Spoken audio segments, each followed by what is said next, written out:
जीवन ज्ञान, subscribe this channel and press the bell icon.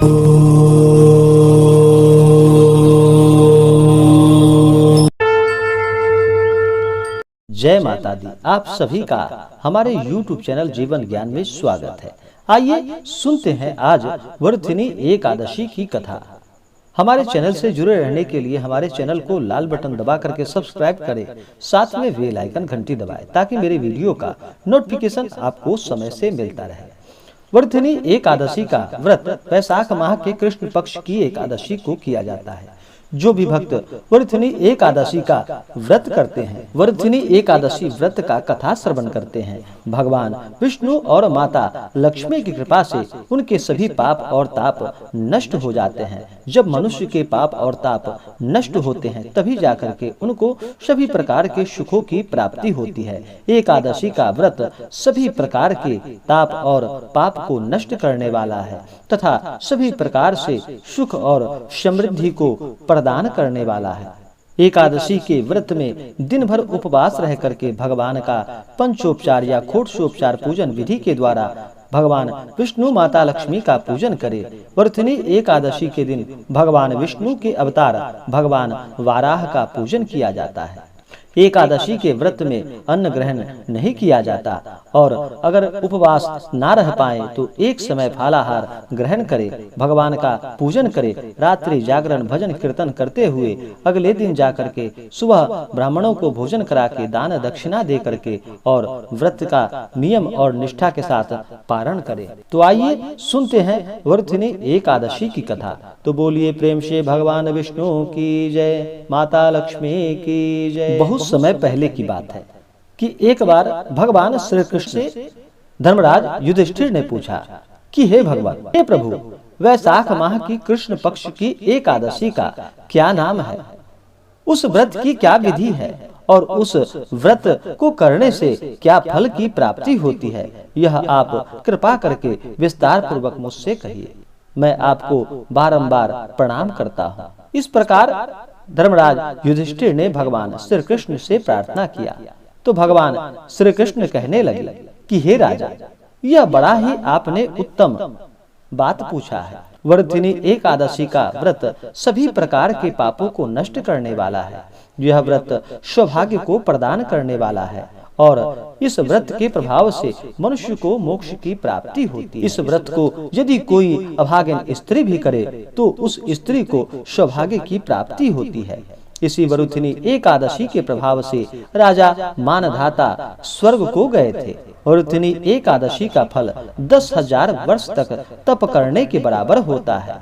Kurukshetra में सूर्य ग्रहण के समय एक मन स्वर्ण दान करने से जो फल की प्राप्ति होती है, वही फल वर्धिनी एकादशी के व्रत को करने से प्राप्त हो जाता है। वर्धिनी एकादशी के व्रत को करने से मनुष्य इस लोक में सुख भोग कर अंत में परलोक में स्वर्ग को प्राप्त होता है। शास्त्रों में कहा गया है कि हाथी का दान घोड़े के दान से श्रेष्ठ है, हाथी के दान से भूमि दान श्रेष्ठ है, भूमि के दान से तिलों का दान श्रेष्ठ है और तिलों के दान से स्वर्ण का दान श्रेष्ठ है और स्वर्ण के दान से अन्न का दान श्रेष्ठ है और अन्न दान के बराबर कोई दान नहीं होता। जो भी अन्न दान करता है उसके देवता, पितर और मनुष्य तीनों तृप्त हो जाते हैं। शास्त्रों में इसको कन्यादान के बराबर माना जाता है। वर्धिनी एकादशी के व्रत से अन्नदान तथा कन्या दान दोनों के बराबर फल की प्राप्ति होती है। जो मनुष्य लोभ के वशीभूत होकर कन्या का धन लेता है वह प्रलय काल तक नरक में वास करता है।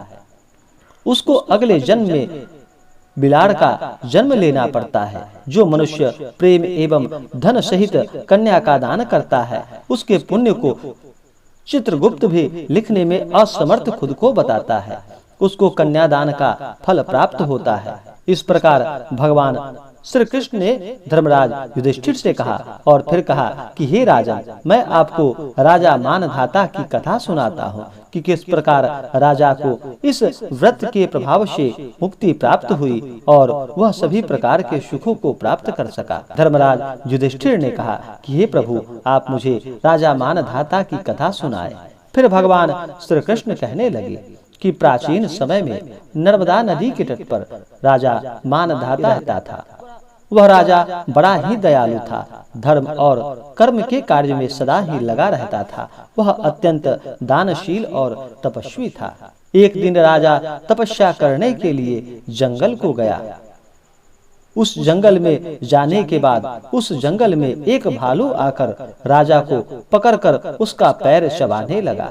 थोड़ी देर बाद वह राजा को घसीटकर वन की ओर ले गया। तब राजा ने घबराकर तपस्या धर्म के अनुकूल होकर क्रोध न करके भगवान श्री हरि विष्णु से प्रार्थना करने लगा कि हे भगवान विष्णु, आप मेरी रक्षा करें, हमें दुखों से उबारे।